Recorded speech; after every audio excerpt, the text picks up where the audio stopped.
لبيك اللهم لبيك لبيك لا شريك لك لبيك إن الحمد والنعمة لك والملك لا شريك لك. Halo semuanya, Assalamualaikum warahmatullahi wabarakatuh.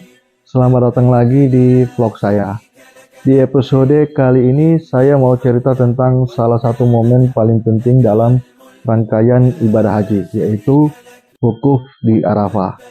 Inilah rukun utama haji yang tidak boleh ditinggalkan. Bahkan ada ungkapan al-haju Arafah, yang artinya haji itu adalah Arafah. Karena kalau seseorang tidak wukuf di Arafah, maka hajinya tidak sah.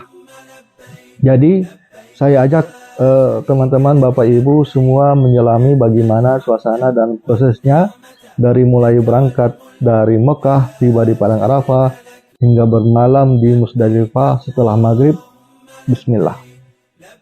Sehari sebelumnya, tepatnya tanggal 8 Zulhijjah, kami sudah bersiap-siap sejak pagi untuk diberangkatkan ke Arafah dan menginap semalam di sana. Tapi kenyataannya kami baru bisa turun dari hotel sekitar siang hari karena harus antri bus dan juga antri lift hotel. Dan seperti biasa, di setiap proses keberangkatan seperti ini, kesabaran kembali diuji. Oleh karenanya kita harus sabar dan tertib. Barang bawaan kami siapkan sepraktis mungkin, air minum, bantal tiup, makanan ringan, sendal, dan alat pelindung panas seperti topi lebar untuk perempuan atau kain basah. Siang hari, kami mulai bergerak menuju Arafah dengan bus. Perjalanan cukup lancar, tapi terasa hening. Semua jamaah terlihat lebih banyak diam, ada yang membaca talbiyah, ada yang berdoa dalam hati, mungkin karena semua tahu ini adalah puncaknya ibadah haji. Kami tiba di Arafah sekitar siang hari. Di sana kami ditempatkan di tenda-tenda besar yang sudah disediakan. Tenda-tendanya luas dan ber-AC, tapi tetap terasa panas karena saking banyaknya orang di dalam tenda. Sampai di dalam, kami langsung ambil posisi kasur dan ada yang lanjut zikir, ada yang tidur sebentar untuk menghemat tenaga. Saya sendiri sempat mikir ya, entah sudah berapa banyak dosa sampai-sampai saya merasa panasnya tenda ini begitu menyengat. Mungkin ini juga bagian dari teguran atau mungkin sebagai pengingat bahwa perjalanan ini bukan cuma fisik tapi juga perjalanan hati. Untungnya tenda kami tidak terlalu jauh dari kamar mandi, jadi saya bisa sesekali ke sana untuk membasahi beberapa bagian badan agar badan saya terasa lebih segar. Dan bahkan ada juga jamaah yang memanfaatkan kesempatan itu untuk mandi tanpa sabun tentunya, karena menggunakan sabun apalagi yang wangi termasuk larangan dalam ihram. Pagi harinya udara terasa hangat di Arafah tapi menyenangkan. Saya sempat berjalan-jalan kecil di sekitaran tenda, sekedar menghirup udara dan meregangkan badan, dan tanpa sengaja saya melihat sepasang jamaah asal Indonesia sedang berfoto bersama.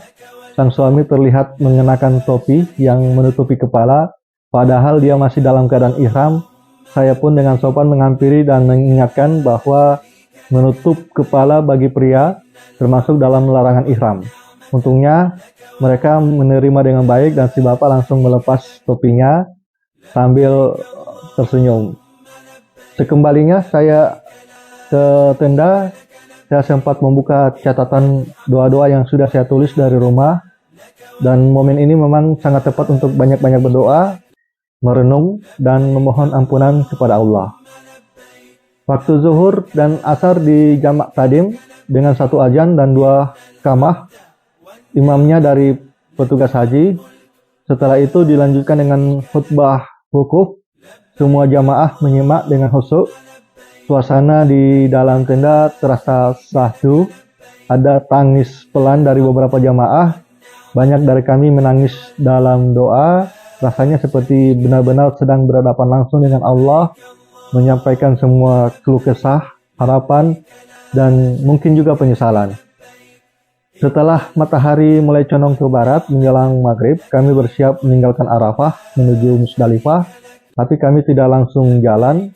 Kami tetap berada di tenda sampai setelah matahari terbenam karena proses antrian jamaah untuk menaiki bus dan juga karena syarat sahnya wukuf itu adalah berada di Arafah walau hanya sebentar asal waktunya masuk setelah tergelincir matahari atau waktu zuhur.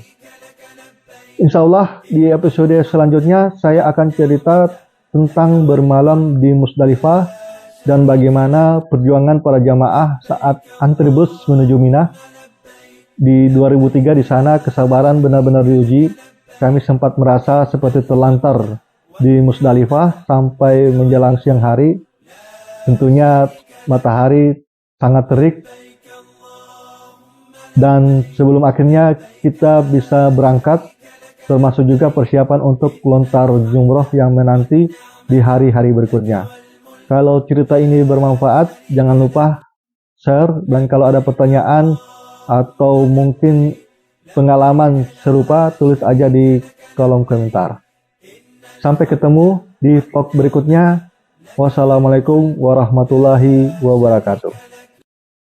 لبيك اللهم لبيك لبيك لا شريك لك لبيك إن الحمد والنعمة لك والملك لا شريك لك